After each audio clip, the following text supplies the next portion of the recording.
And hello, welcome to a Morse practice page tutorial, and we're going to do a tutorial on sending practice.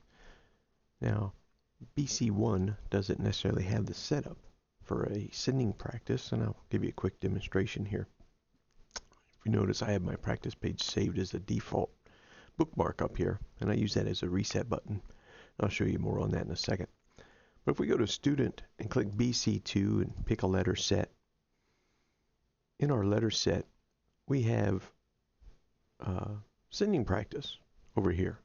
And so if I pick some letters, like let's say K, M, and Y, and 40, and all the B1 characters, and I pick sending practice, let's hit the reveal eye up here, and it's going to pick all those letters from BC1 plus K, M, and Y plus 4 and 0, and it's going to throw them into a sending practice for us. What sending practice does, notice it opens up more settings, and it gives us a word space of 3. And what that does for us, we can hit play, and when we do, it'll play a character, and then we can then put our hand on our key, and we can play the character right behind it. In other words, we're mimicking what we hear. So you'll hear it, and then you play it. You'll hear it, and then you play it. So let's give a quick demonstration here.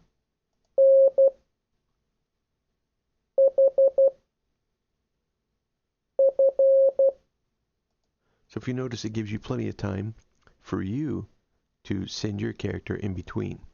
But now, that's in BC2. But if we go to BC1 and pick RE and A, we lose the choice of doing a sending practice. There's just no sending practice here for a BC1. There's no preset just yet.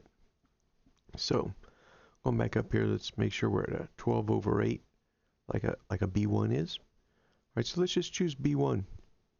Or correction, let's do a reset. Let's do a reset of our page. Hit our reveal eye. Now let's say that you have certain characters that you'd like to practice. Come right over here in custom group. And let's type in the letters we want to practice. Let's say we want to practice the letter W, and I want to practice the letter Z, and maybe I want to practice the letter L. And you can type in as many as you want in there. Okay? And now I'm going to go ahead and hit override size. I'm going to make it a 1x1. So there's a minimum group of 1, a maximum group of 1. So that puts my cards in size of in just one character at a time. And I will open up more settings on my own. And I will go in here and go ahead and give myself a word space of 3. And then I can hit play and see if that spreads it out for me enough.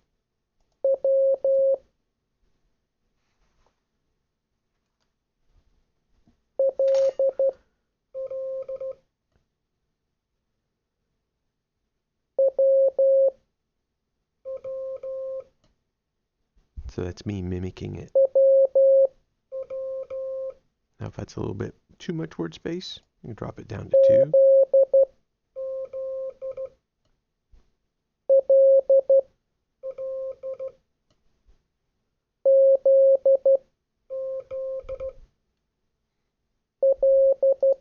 And if you notice, so it was giving us W's, Z's, and L's, which we put up here in custom group. So again, let's just do a quick recap. Let's go ahead and hit our reset page by clicking our bookmark. We'll stay at 12/8 like we do in BC1.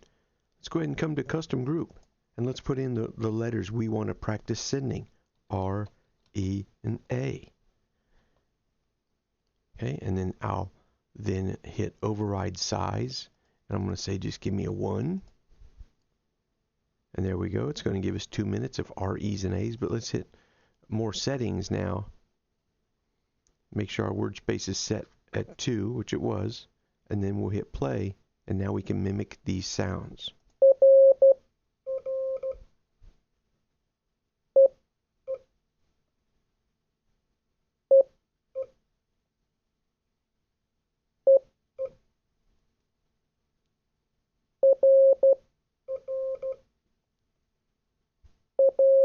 R, E, E. There you go. I hope that helps you understand how to use the Morse practice page. Now after you've made some adjustments to word space, if you come up and you reset your page, go back down there, that still might be there, so you might have to put that back, or go ahead and do a regular training class that resets the presets for you. Well, I hope that helps you out. Thanks for watching this tutorial on setting up the Morse practice page in order to do sending practice, to practice sending your characters.